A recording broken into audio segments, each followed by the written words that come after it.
Ayan, magandang gabi mga kaguro. This is Benjo Basas of TDC and ating guro TDC Party List. No? Maiksi lang po, sana maiksi lang. No?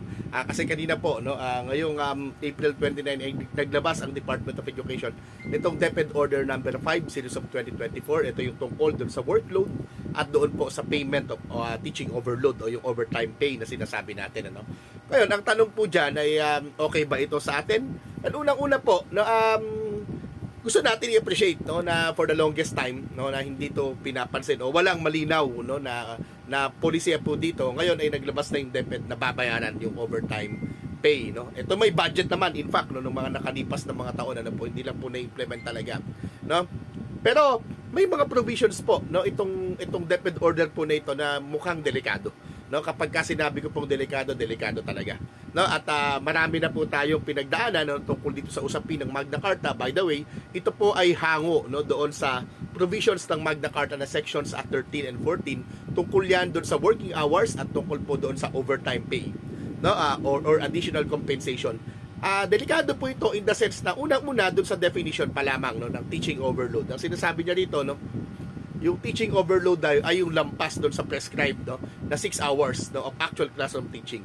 Doon naman sa teaching overload pay, no, ang sinasabi niya naman doon, no, kanina prescribed, no, ito naman ang sinasabi naman niya dito, no, ito daw yung bayad doon sa lampas sa required, no, na 6 hours of actual classroom teaching. Well, the question is, meron ba talagang sinasabi ang Magna Carta na required magturo ang mga teacher ng 6 na oras sa public schools? Ang sagot po, wala. Ang sinasabi po doon, no, ang sinasabi doon ay shall not render more than 6 hours, no? Ibig sabihin, maximum yung 6 hours, no? Hindi naman ito hahabulin ang hahabulin, no? Bakit ko po binabag ito? Delikado po ito. Kapag hinabol at minaximize ng Department of Education under this order, no, yung 6 hours actual classroom teaching po na sinasabi, although nangyayari po ngayon yan, ano po, sa ilang mga paaralan, sa ilang mga division, ano po, pag yan po ay minaximize po, no, abay delikado po. Baka maging excess teacher tayo, hindi na po yung DepEd ay mag-hire ng mga bagong guro, no, para apunan, no, yung mga kulang, no, yung maraming mga pagkukulang. Actually medyo ano po ito, medyo conflict ito doon sa mga unang sinasabi ng DepEd kung saan binabanggit niya, no, na kulang yung ating mga guro, no. Pero kapag ganito po, at ito ay chismis na ito ng mga nakalipas na linggo, mga nakalipas na buwan, sa mga nakakausap natin ng mga SDS at mga nakakausap natin po ng mga punong guro, no? So delikado po ito, no? Sana maiklaro po no ito. At tayo ay willing, no, na ipagtagumpay na natin itong mga kapatid, no, ever since, di ba?